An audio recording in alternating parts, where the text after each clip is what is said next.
ang gusto ng OVP ay 2025 budget. Mapag-usapan din natin siya maliban dun sa past budgets. Madam Chair, I'd like to discuss yung 10 million peso project na children's book. Madam Chair, dahil ayaw din po ng resource person ng question and answer, then ang paraan ko na lang po ay hindi pa tanong.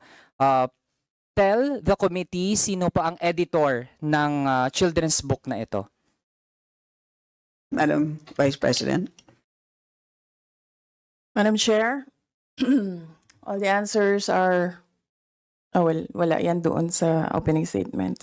I will forgo the opportunity to defend the Office of the Vice President 2025 budget proposal by question and answer. And I will Madam leave Chair, I it to did the not House ask of a question. I Representatives told to the resource decide the person to proposal tell this as committee the presented. name of the auditor of the children's book. Yan ang nangyayari kapag Honorable. hindi I na didn't ask a question. I asked the resource person to tell the name. Pero baka hindi po na-distinguish ano yung tanong, ano yung hindi. Pero since ayaw pong ibigay yung name ng editor ng children's book, ito kasi yung point natin, Madam Chair. The book contains many errors. Sige po, pakita po natin. Kasama po dyan dahon ng banahaw. Wala naman pong dahon ng banahaw. Baka anahaw po yung tinutukoy. Yung word na sila, dapat po sina. Tapos yung walang awa, dapat nga may hyphen po yan. Tapos, Madam Chair, nakalagay din yung pugad daw ng kwago ay nakapatong sa sanga. Madam Chair, sabi ng mga eksperto, ang owl's nest hindi po ay nakapatong sa sanga. Nasa either butas po yan ng mga puno or nasa ilalim ng lupa.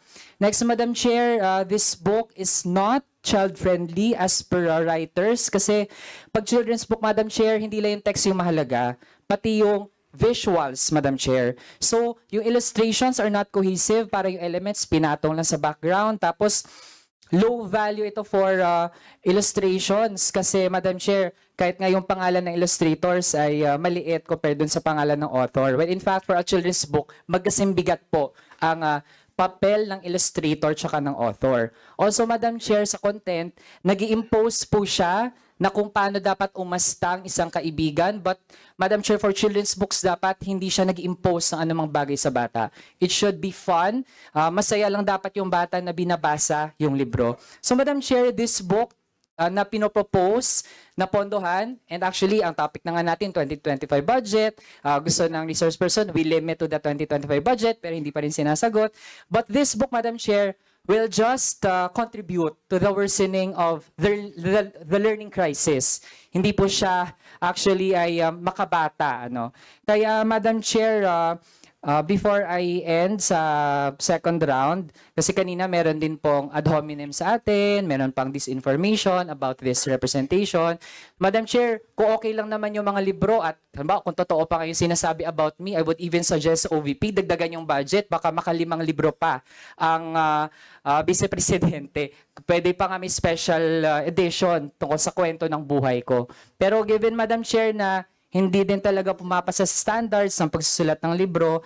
And I also think, Madam Chair, na throughout this hearing, hindi successfully na-defend yung budget ng Office of the Vice President. So ako, personally, I'm inclined na hindi natin i-terminate yung budget briefing for the Office of the Vice President. So yun na lang muna, Madam Chair. Maraming salamat. Madam Chair. Yes, Madam Vice President. Yes. The name of the editor of the book is Raul Manuel. It's a joke, ma'am. You strike it out of the record if you want.